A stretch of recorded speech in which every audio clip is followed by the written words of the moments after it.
اسامہ صاحب کیسے ہیں آپ؟ وعلیکم السلام، کیسے ہیں آپ؟ خیریت سے؟ اسامہ صاحب کیسے اس فیلڈ میں آئے، کب آئے؟ چونکہ نوجوان تو باہر جانے کے ایک پوری لار جو ہے اس ملک سے باہر جانا چاہتے ہیں، آپ باہر سے واپس آ گئے. Well, thank you so much for inviting me first Thank you. on the very good platform. It's my pleasure.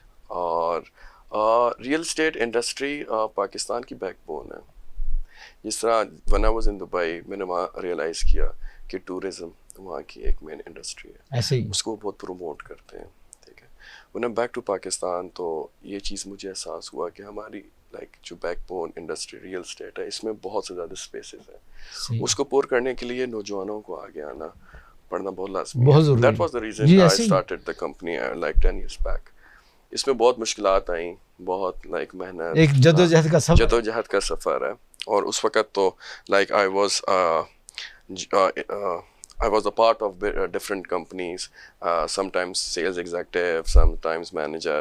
تو کرتے کرتے جدوجہد کا آغاز ہوتا گیا، چلتا گیا. دین 10 سال لگے مجھے خلیفہ پراپرٹیز کا قیام میں. ناؤ الحمدللہ میں اس پوزیشن میں ہوں کہ میں اگلے آنے والے نوجوانوں کو وہ راہ دکھا سکتا ہوں کہ جس میں ان کا ٹائم محنت کا بچ سکتا ہے. ٹھیک ہے، اور ایسے بہت سے پروگرامز ہیں جو ہم رن کر رہے ہیں for the sake of women empowerment. Osama اپنی جدوجہد میں تھکاوٹ بھی، کبھی بندہ فیڈ اپ بھی ہوتا ہے، یار میں کس کام میں پڑ گیا ہوں، لیکن آپ کا ایک ویژن تھا کہ میں نے یہاں تک پہنچنا ہے. لیکن کوئی بھی بزنس ویژن کے بغیر تو کبھی بھی نہیں ہو سکتا. ٹھیک ہے، up and downs Hare business میں آتے ہیں، قوموں میں آتے ہیں، اور اس سے آپ کو لڑنا ہوتا ہے. لیکن اگر آپ کے پاس ویژن اور آپ کے پاس خواب ہے تو آپ کبھی روک نہیں سکتے. وہ واقعہ بتائیں جو ابھی آپ ہمیں بتا رہے تھے کہ میں دبئی سے کیسے واپس آیا اور خلیفہ ایسوسیٹ خلیفہ پراپرٹی کا نام کیسے رکھا جا رہا ہے، ہمارے ناظرین کو موٹیویشن دیں. یا it's a real story. When I was in Dubai, میں برج خلیفہ کی سیر کرنے بڑا ٹورسٹ آتا ہے، تو میں بھی اسی ٹورسٹ کا ایک حصہ تھا. تو جب میں نے دیکھا کہ ایک ریئل اسٹیٹ انڈسٹری کی وجہ سے دنیا کی سب سے بڑی بلڈنگ کا قیام ہوا ہے، اور اس کے بعد اس ملک پہ جو دبئی پہ اثرات پڑے ہیں، ٹورزم کا آنا زیادہ ہوا، جس میں زر مواد جس کو فارن ریمیٹنس بولتے ہیں، بزنس بولتے ہیں. سو وہ ایک تھوڑی کٹ کر رہا ہوں، اس سے بینک چلتے ہیں، ٹرانسپورٹ چلتی ہے، ایئرپورٹ چلتے ہیں، ٹرین چلتی ہے، everything is going running. تو ملٹیپل بزنس کی انوالومنٹ ہو جاتی ہے with just single building, the world largest building. So I was just looking at Burj Khalifa. So I thought کہ یار کہ پاکستان میں بھی ایک ہماری جو بیک بون انڈسٹری ہے وہ ریئل اسٹیٹ ہے.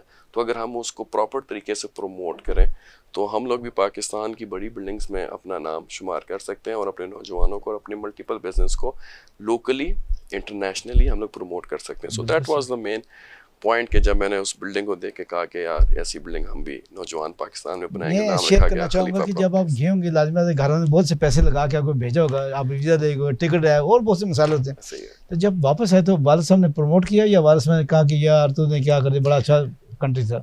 ویل یہ اس ویژن کا، اس انڈسٹری کا سب سے مزے کی بات یہی ہے کہ آپ نے اگر فیصلہ کر لیا اس انڈسٹری میں ریئل اسٹیٹ میں کام کرنے کا، آپ within weeks, within days, within months آپ گرو کرتے ہیں، اور کوئی آپ کو روک نہیں سکتا. اگر آپ کے پاس پرسنل انویسٹمنٹ بھی نہیں ہے، it's fine, you can have some of the investors. ایک پراپر پالیسی ہے اس کو کام کو چلانے میں، اس میں پیسہ کمانے میں. ٹھیک ہے، what you have to do ایک لگن کے ساتھ، ایک ویژن کے ساتھ کام کریں. Again I am seeing Pakistan کی سب سے بڑی انڈسٹری ریئل اسٹیٹ ہے. نوجوان ہمارے یہاں سے خود کو اتنا پروموٹ کر سکتے ہیں کہ کسی اور انڈسٹری میں نہ. اسامہ ہر بندے کا ایک ویژن ہوتا ہے. میں اپنے نوجوانوں کے لیے آپ سے ویژن پوچھنا چاہوں گا، کیا دیانت، ایمانداری، کیا خوبیاں ہونی چاہیے ایک اچھے ریئلٹر کے اندر؟ ویل یہ بزنس ڈپینڈ ہی کرتا ہے آپ کا ایمانداری پہ. To be very honest, when I am in the office there is nothing to sell. ٹھیک ہے، میرے پاس کیا ہوتا ہے؟ صرف ایک ایمانداری ہوتی ہے، ایک زبان ہوتی ہے، ٹیبل ہوتا ہے، کرسی ہوتی ہے. Exactly, I have just the credibility, ایمانداری، honesty, loyalty to my clients, investors, that's all. اگر آپ نے مارکیٹ میں یہ گین کر لیا، I promise you آپ ود ان months گرو کر سکتے ہیں. یعنی آپ کی ورث ہونی چاہیے. Yes, you just have the integrity, credibility, honesty, that's all. آپ کا بزنس آگے جانے سے کوئی نہیں روک سکتا. بالکل ٹھیک.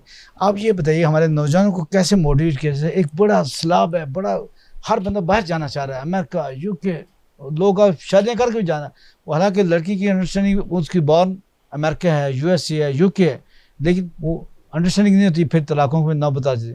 آپ ہمارے نوجوانوں کو کیا بتائیں گے کہ اس ملک کے اندر اپنی توانائیاں ضائع نہ کرنے لگائیں؟ ویل جیسے کہ میں خود ریئل اسٹیٹ انڈسٹری سے ہوں، میں خود ایک نوجوان ہوں ابھی, بالکل صحیح, تو میں لائک زیادہ آپ کو لائک محسوس کر کے بتا سکتا ہوں. اور میں اوورسیز پاکستانی بھی رہا ہوں, بڑی اچھی میں بات, لیبر ویزے میں بھی رہا ہوں, بالکل ایگزیکٹو ویزے میں بھی رہا ہوں. وائی آئی ایم ہیئر, یعنی آپ اپنی آپ بیتی بتانا چاہ رہے ہیں. ایگزیکٹلی, کہ جو پروموشن اور جو اپریسیشن آپ کو اپنا ملک دیتا ہے, اور اگر آپ نے ریئل اسٹیٹ انڈسٹری کو جوائن کیا ہوا ہے, آپ لائک فارن میں کسی بھی کنٹری میں چلے جائیں, you will remain as like labour. بہت لائک کم چانسز ہوتے ہیں کہ آپ ایگزیکٹو ویزے پہ کنورٹ ہو کے یا آپ شادی وغیرہ کر لیں. اس میں کیا لائک مسائل ہیں جو آپ نے ابھی بتائے, ٹھیک ہے, طلاق تک بات چلی جاتی. تو بہتر یہ ہے کہ جو آپ کے ملک کا mainstream line backbone business ہے, اس میں آ کے اپنے لائک اپنا سکہ منوائیں. اور محنت کے بغیر تو کام ہو نہیں سکتا. محنت آپ نے بڑی اچھی بات کی سما, ہم آپ کی تائید بھی کرتے ہیں, اس کے ساتھ آپ کا مشن بھی آپ کے ساتھ سپورٹ کرتے ہیں. یہ بتائیں, میں نے دوبارہ بات کر رہا ہوں کہ پاکستانی نوجوان آج ہر ملک کا ویزا چاہتا ہے, ہر اچھے ملک کا, وہاں پہ سیٹلمنٹ چاہ رہا ہے کہ یہاں کا معاشی حالات, یہاں کے پرابلم, مسائل, لوڈ شیڈنگ, ایوری تھنگ, اس کے باوجود اپنا وطن تو اپنا ہے, اس کو کہتے ہیں مدر کنٹری. نوجوانوں کو کیا کہیں گے کہ اپنے ملک کے کیوں رہنا چاہیں؟ اپنے گھر میں تکلیفیں بھی ہوتی ہیں تو دوسرے کے گھر میں تو نہیں جا کے بیٹھا جا سکتا. تو ہمارے جو نوجوان ہیں, پڑھے لکھے نوجوان, میں لیبر کی بات نہیں کروں, جو یہاں پہ ڈاکٹر ہیں, حکومت ان پہ پیسہ خرچ کرتی ہے, فصل تیار ہوتی ہے, اگلے جا کے اس کو اویل کرتے ہیں. ویل, یہ احساس ذمہ داری سب سے پہلے ہونی چاہیے ہر انڈیویجول کو اپنے ملک کے لیے. سم ٹائمز آپ کو صرف خود کے لیے نہیں جینا ہوتا, اپنے ملک کے لیے بھی جینا ہوتا ہے. سم ٹائمز آپ کو اپنے معاشرے کے لیے جینا ہوتا ہے. لائک خلیفہ پراپرٹیز کا جو مین لوگو ہے, یا جو مین تھیم ہے, یا جو مین بنیاد ہے, اس میں ایک اس کا پلر فارنر ریمیٹنس کو پاکستان میں لانا ہے. اس پیسے سے ہمارے غریبوں تک پیسہ جاتا ہے, ہمارے لائک ان کمزور طبقے تک پیسہ جاتا ہے, ٹھیک ہے, اور اس سے ہمارے معاملات بہت اسٹیبل ہو جاتے ہیں. تو اگر ہمارے نوجوان احساس ذمہ داری کے ساتھ جتنی محنت وہ باہر مزدوری کر کے کرتے ہیں, لائک مزدوری کر کے وہاں پہ کرتے ہیں, تو اس سے بہت بہتر ہے کہ اس کی صرف آدھی محنت یہاں پہ ایک آنیسٹی کے ساتھ کریں. یہ میرا فیملی بزنس بھی تھا, اور میں نے اس کا سٹارٹ 2011 میں ہی کر لیا تھا ریئل اسٹیٹ کا. Like from 2011 to 13 I was a part of real estate. مجھے جو مین ریئلائزیشن ہوئی اس انڈسٹری کی اہمیت کی, وہ دبئی جا کے ہوئی.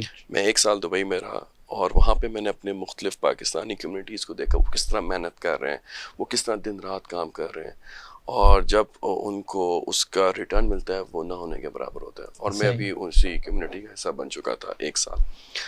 اور جب میں پاکستان واپس آیا, اور ایون دو کہ میرے واپس آنے کی ریزن بھی وہ ریئلائزیشن, وہ احساس تھا ریئل اسٹیٹ کا کہ اس جیسی انڈسٹری پوری دنیا میں کہیں نہیں ہے. اور جب میں اس ریئلائزیشن کے ساتھ پاکستان واپس آیا, تو اب یقین مانیں کہ ریئل اسٹیٹ جتنا پاکستان میں بیک بون کی اہمیت رکھتا ہے, لائک کوئی اور بزنس بالکل نہیں ہے. سو آئی واز لائک امیزڈ, اور میں شوق میں تھا کہ میں نے اپنی زندگی کا 1 سال کس طرح ضائع کر دی, اور اتنی بڑی انڈسٹری کو میں چھوڑ کس طرح گیا. دین پھر دن رات محنت کے بعد مختلف ڈپارٹمنٹس, کمپنیز, بڑے گروپس کے ساتھ کام کرتے کرتے کرتے چلتے الحمدللہ ناؤ آئی فاؤنڈ خلیفہ پراپرٹیز, جس میں میرا مین مقصد ہی یہی ہے کہ ہم لوگ as a team, as a power, ہم لوگ نوجوانوں کو, جس میں وومن امپاورمنٹ, جس میں ایٹ لیسٹ ہم لوگ اپنے ینگ انٹرپرنرس کو موقع دیں کہ وہ سامنے آئیں, اپنا سکہ منوائیں, اپنے گھر کے, اپنے معاشرے کے, اپنے ملک کے, اپنی قوم کے حالات بہتر کریں. تو ان کے لیے آپ نے کیا ترتیب دیا ہے خواتین کے لیے, نوجوانوں کے لیے, کہ کس طریقے سے اس شعبے میں؟ اس شعبے میں ان کے لیے ہمارے پاس پلیٹ فارم ہے. جس طرح ہمیں پلیٹ فارم ملا بحریہ ٹاؤن سے, ہم نے اس میں ڈیلیور کیا اب کلائنٹس کو, اپنے انویسٹرز کو. اسی طرح ہم لوگ مختلف اپرچونیٹیز کو اویل کر کے ان کو نچلے جو ہمارے ینگ انٹرپرنور جو ابھی آنے والے وومنز ہیں, یا وہ لائک لڑکے ہیں جن کو ہم میڈیم دے سکتے ہیں,